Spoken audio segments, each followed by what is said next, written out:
ცნობისთვის ჩვენ კიდევ ერთი გლობალურად გარდამტეხი მოვლენის მომსწრევართ და ამჯერად ჩვენ სამეზობლოში შეერთებულმა შტატებმა და ისრაელმა ერთობლივი იერიში მიიტანეს ირანის ისლამურ რესპუბლიკაზე, რომელსაც უკვე დადასტურებულად ვიცით, რომ ემსხვერპლა როგორც მისი პრეზიდენტი, ასევე სულიერი ლიდერი აიათოლა ხამენეი.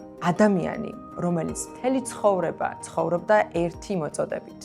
სიკვდილი ამერიკას, სიკვდილი ისრაელს. მოკვდა ზუსტად ამ ორი ძალის გაერთიანების შედეგად.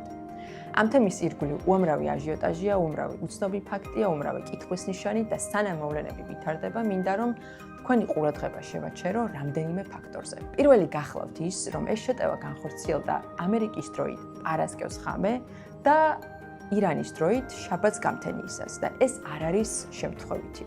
შეიძლება ფსიქოლოგიური ეფექტი აქვს ამას, იმიტომ რომ უხმეები ახლოვდება და ადამიანები მდუნებულები არიან, მაგრამ ამას აქვს კიდევ უფრო სერიოზული პრაქტიკული დანიშნულება. რადგან შაბათ-კვირას დაკეტილია საფინანსო ბირჟები და ამის განხორციელება პარასკევს საღამოს თითქოს საშუალებას აძლევს კომპანიებს, რომ დრო მოიგონ და ორშაბათამდე უფრო ნათელი სურათი ჰქონდეთ საფონდო ბირჟებს. ამიტომ შემთხვევითი არ არის, რომ მადუროს დაკავების ოპერაციაც განხორციელდა პარასკევს ხამე შაბათს გამთენიისას.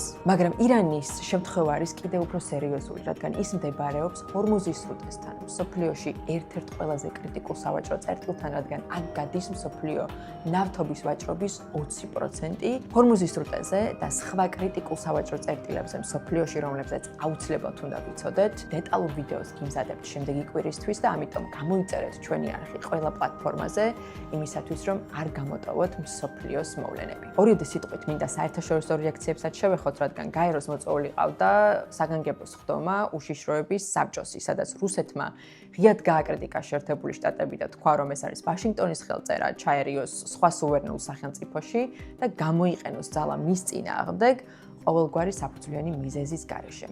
ხოლო ჩინეთმა გამოიყენა ძალიან ნეიტრალური ენა, არც ვინმეს უჭერდა მხარს და არც ვინმეს აკრიტიკებდა, უბრალოდ ამბობდა, რომ მალე უნდა დაისადგუროს მშვიდობამ და პრიორიტეტი მიენიჭოს თავისუფალი მშვიდობიანი მოსახლეობის კეთილდღეობას. ანუ არც მწვადი დაწვა და არც შამფური. ამერიკამ მოგეხსენებათ ეს აქციელი გაამართლა იმით, რომ ის არ დაუშვებს ირანს ოდესმე კონდეს ატომური იარაღი, ხოლო რაც შეეხება ევროკავშირს, ამას სხვათა შორის ინტერნეტ სივრცეში საკმაოდ დიდი ქილიკი მოყვა და კრიტიკა, რადგან როგორც გავიგეთ ურსულა ფონ დერ ლაიენისაგან, შაბათ-კვირას არ აპირებენ ევროპელების შეხვედრას და შეხვედრა ჩაინიშნა ორშაბათს. მე ვარ ქეთევან ჭინჭარაძე, ეს კი დამოუკიდებელი ანალიტიკური ინიციატივა ცნობისთვის.